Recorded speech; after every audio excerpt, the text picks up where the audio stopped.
Hi everybody, today's episode is very special episode because today we are gonna talk about one of the most underrated legend of India. This is the story of man who running revolutionary experiment in India that can solve the unemployment crisis of India by turning the remotest village of India into a tech hub of the world. जी हाँ, मैं जिस व्यक्ति की बात कर रहा हूँ वो है जोहो कॉर्पोरेशन के CEO श्रीधर वेमू सर, जिसके पास सिलिकॉन वैली स्टार्टअप कैलकॉम में एक बेहतरीन जॉब थी और उनको इस जॉब के दौरान यह एहसास हुआ कि दुनिया भर की बहुत सारे ऐसे अरबों डॉलर की कंपनियां हैं जिसमें बहुत सारे महत्वपूर्ण पदों पर हमारे भारतीय इंजीनियर काम कर रहे हैं। और उन्होंने यह भी देखा कि सॉफ्टवेयर इंडस्ट्री में भी भारतीय कंपनियां बहुत ही कम दावेदार हैं। इसलिए उन्होंने एक ऐसी सॉफ्टवेयर कंपनी बनाने की दृढ़ से रिंग में उतरने का फैसला किया जो भारत की युवाओं को सशक्त बना सके। And then he started a startup named AdventNet which then become the Zoho Corporation. और यही कंपनी पिछले 22 सालों से जोहो की एक साधारण स्टार्टअप से 5 अरब डॉलर की अनुमानित बाजार के मूल्य के साथ 1 अरब डॉलर की कंपनी बन गई है। लेकिन जो आश्चर्यजनक है वह जोहो की इस वृद्धि नहीं है बल्कि श्रीधर वेमू सर की एक ऐसी सोच है। And then he decided to start a revolutionary experiment to solve the unemployment crisis in India. अब हम सब भी जानते हैं कि कॉलेज की शिक्षाओं और उद्योग की आवश्यकताओं के बीच कितना बड़ा गैप है और 4 साल की इंजीनियरिंग के बाद भी को इंजीनियरिंग छात्र के पास उद्योग में काम करने की कौशल में भारी कमी देखने को मिलता है। हालांकि मैं भी एक इंजीनियरिंग स्टूडेंट हूँ और मैं भी इंजीनियरिंग कर रहा हूँ, but now every politician and billionaires in this country knows about it and many have even spoking about it but very few have done something proactively to fix this problem. यही कारण है कि 2004 में Zoho के संस्थापक ने Zoho विश्वविद्यालय के नाम से कुछ शुरू किया और यहीं पर उन्होंने बहुत कम उम्र में स्किल सेट और क्षमताओं वाले स्टूडेंट को शामिल करना शुरू किया। दैट मीन्स उसे एडमिशन लेना शुरू किया।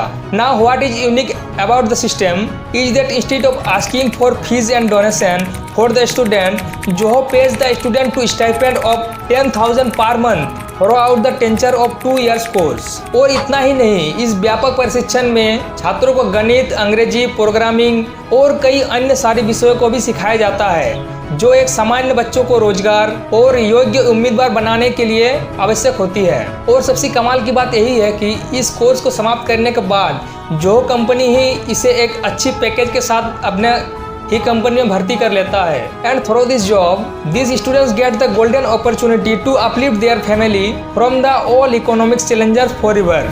And guess what? These schools have been designed especially to empower the youngster from the village of India where let one employment, even education is considered to be a luxury because Joho believes that skill set and ability of student is far more valuable than the paper credibility।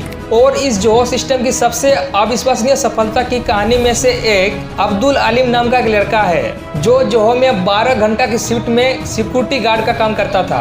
लेकिन एक दिन कुछ senior student उसका जो इस क्षमता है उसका इस्तेमाल सही जगह करने का फैसला किया और उसे कुछ ट्रेन करने लगे, इसमें प्रोग्रामिंग वगैरह सिखाने लगे उसको, जिसमें कुछ ही महीना में उसको काफ़ी वृद्धि देखने को मिली। और मैं आपको बता दूं ये लड़का आज इसी कंपनी में एक इंजीनियर के रूप में काम करता है और इसी कंपनी की तकनीकी प्रोजेक्ट को लेता है जिसमें वो एक सिक्योरिटी गार्ड का काम किया करता था। और यह भी बात है कि जोहो की पूरी 10% हिस्सा अब्दुल अलीम जैसे बच्चों का ही है जो देश के सबसे दूर दराज के गाँव से निकलकर सक्षम इंजीनियर बने। और इतना ही नहीं, आज जोहो तमिलनाडु के 10 गाँवों में इन मॉडलों का प्रयोग कर रहा है जिसमें उसके 200 इंजीनियर प्रत्येक गांव में 20 इंजीनियर सहयोग करेंगे और दुनिया के लिए एक अच्छी सॉफ्टवेयर बना के देंगे। And the leaders of Zoho working very hard to extend the improvement model to the village of Kerala and Andhra Pradesh also. Vembu sir की और एक अच्छी बात जो मुझे अच्छी लगी, वो मानते हैं कि अभी जो लोग थोड़ा सा भी सक्सेस हो लेते हैं उनको एक मैनहट्टन शहरों में एक कार्यालय बनाने की सपना होती है। लेकिन उनका मानना है कि जैसे जैसे गांव की अर्थव्यवस्थाएं समृद्ध होने लगेगी गांव के कार्यालय ही काम का भविष्य होंगे। और सार की यही कारण है कि अमेरिका, चीन, ऑस्ट्रेलिया जैसी 21 और बड़े बड़े शहरों में कार्यालय होने के बावजूद भी श्रीधर सर चेन्नई से लगभग 650 किलोमीटर दूर और वह अपनी $5 बिलियन की कंपनी इसी छोटे से गांव से संचालित करते हैं अपने आप ही। Now this is what you call practising what you preach. Thank you guys. If you love this video, please don't forget to hit the like button.